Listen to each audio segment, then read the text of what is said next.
Potentiating effects of accentuated eccentric loading are dependent upon relative strength. Pouf, j'ai un peu galéré à le dire ce titre-là. Donc, on se retrouve pour une revue informelle d'études qui est assez, comme dirait en anglais, straightforward. En français, on dirait direct. Voilà. En gros, ils ont pris des personnes, enfin des hommes qui s'entraînaient. Non, il y a des hommes et des femmes, pardon, je ne vais pas tilter, mais bon, ça fiche pas très important, il y a 8 hommes, 2 femmes. Donc voilà, 10 personnes qui avaient l'habitude de s'entraîner sur du développé couché. Et ils ont fait 4 séries de 5 répétitions de développé couché avec soit, alors, pour la première répétition, un excentrique accentué avec des weight releasers. Donc les weight releasers, c'est des trucs en fait où en gros, dès que tu poses, enfin dès que tu amènes la barre suffisamment bas, il se pose, il s'enlève de la barre, d'accord. Donc soit un excentrique accentué, soit 4 séries de 5 répétitions classiques, mais attention, seule la première répétition des 4 séries était, comment on appelle ça, en excentrique accentué, voilà. Donc, du coup, ils ont fait ça sur 4 conditions différentes. Soit excentrique accentué à 50% de la RM, donc de la répétition maximale, ce qui est très léger, soit du coup classique à 50% de l'ARM, soit excentrique accentué à 65% de l'ARM, soit 65% de l'ARM. Sachant que sur l'excentrique accentué, ils étaient à 120% de l'ARM. D'accord? Donc, pour te résumer, il y avait un groupe, ils étaient en excentrique accentué à 120% de l'ARM, donc sur la première répétition. Ensuite, ils faisaient leur 4 séries, donc la première série c'était comme ça, et puis ensuite les 3 autres séries c'était juste classique, et la charge était du coup à 65% de l'ARM. Tu as eu un groupe qui faisait pareil mais sans l'excentrique accentué, et ensuite tu as eu un groupe qui faisait du coup cet excentrique accentué sur la première répétition de la première série à du coup 120% de l'ARM, et le poids ensuite en concentrique était à 50% de l'ARM, et un groupe qui faisait tout à 50% de l'ARM. J'espère que j'ai été clair sur le protocole suivi. Ils ont mesuré du coup la vitesse pour voir si jamais il y avait une augmentation de la vitesse, parce qu'en fait les poids qui ont été utilisés étaient relativement légers. Alors 65%, on est plus quand même sur quelque chose qu'on ferait plus bosser pour l'hypertrophie, mais 50% on est plus pour quelque chose qu'on fait travailler sur la puissance. Donc, toujours est-il que ils ont fait ça, et en fait ils ont remarqué que il n'y avait pas de réelle augmentation de la vitesse. Ça ne fonctionnait pas bien pour l'augmentation de la vitesse, alors qu'ils pensaient pourtant que si jamais ils faisaient de l'excentrique accentué, ça marcherait mieux. Ils auraient en fait un effet de potentiation. Ils auraient un effet où, tu sais, comme tu fais ton excentrique accentué, c'est lourd, et après c'est plus léger, donc tu vas plus vite. Ils n'ont pas eu ça.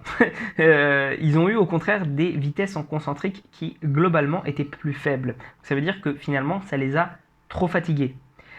En revanche, ce qu'ils ont trouvé, c'est que les gens qui étaient relativement à leur poids du corps plus fort, donc qui avaient un développé couché avec une ARM plus haute par rapport à leur poids du corps, ça avait, pour ces individus-là, ça avait une influence plutôt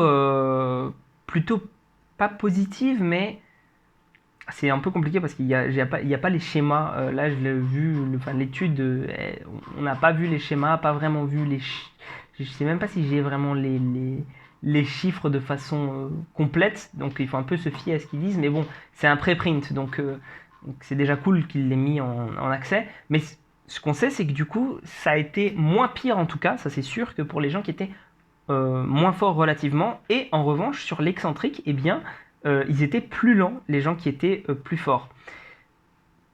possiblement parce qu'ils ont mieux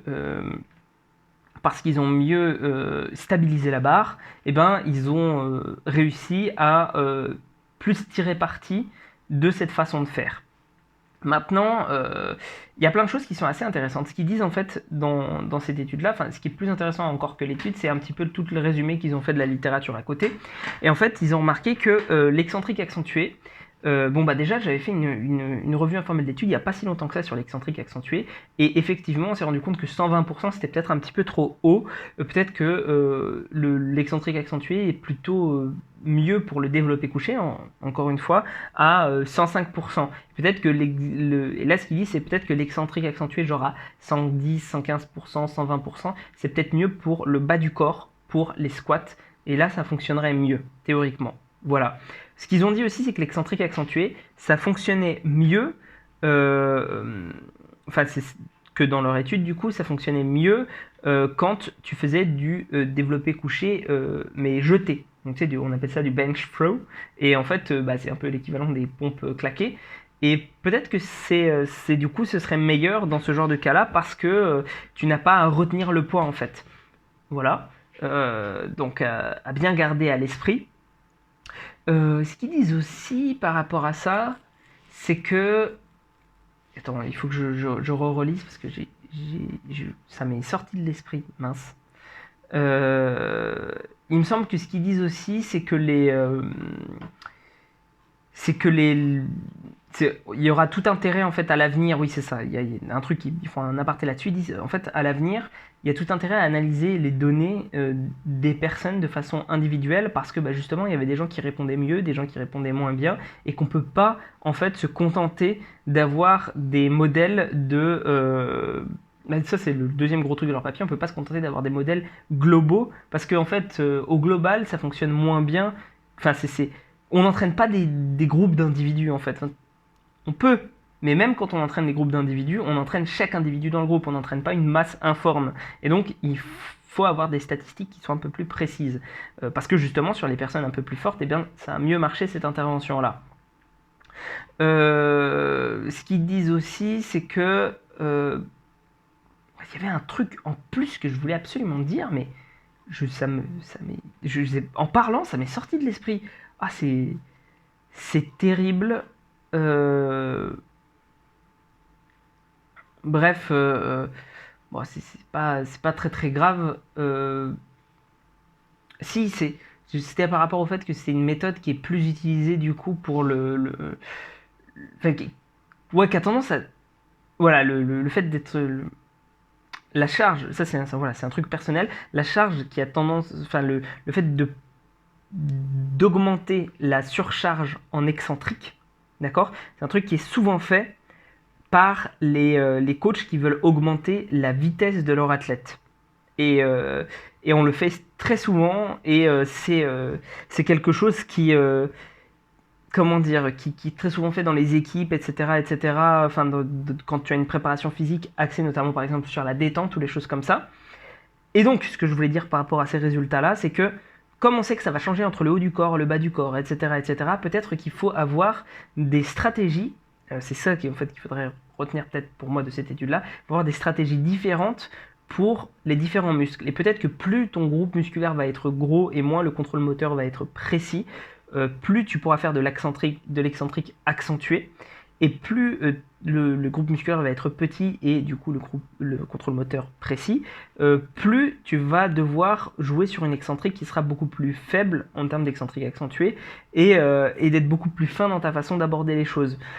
C'est ce qu'on retrouve de façon générale entre le haut et le bas du corps, des grosses différences de sensibilité et du coup de patterns, pas de pattern moteur, mais d'activation motrice qui sont un petit peu différents. Donc, pour moi, ça rajoute encore au fait que faut bien faire attention quand tu vois des études en squat, ça se transfère pas forcément au développé couché et inversement.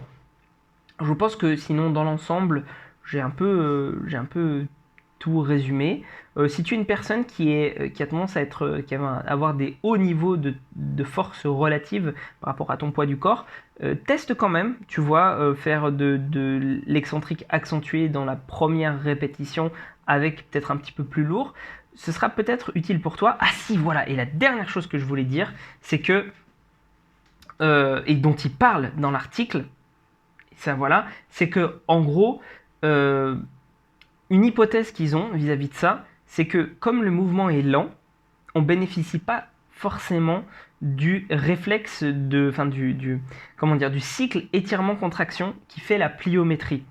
Et donc, moi, ce que j'en ai retenu, c'est que je me dis, peut-être que tu devrais pas faire du supra-maximal sur ton excentrique, et plutôt chercher à faire un excentrique qui soit plus lourd que le concentrique, bien sûr, mais qui soit pas au-dessus de 100% de l'ARM. Comme ça, tu peux bénéficier d'un excentrique rapide qui potentie potentiellement tes fibres musculaires et qui te permet de profiter du cycle étirement-contraction qui, on le sait, aide à augmenter la puissance et la détente. Voilà. J'espère avoir été complet. Je suis désolé d'avoir mis autant de temps à me souvenir de ce que je voulais dire. Et sur ce, prends soin de toi et on se retrouve pour une prochaine vidéo.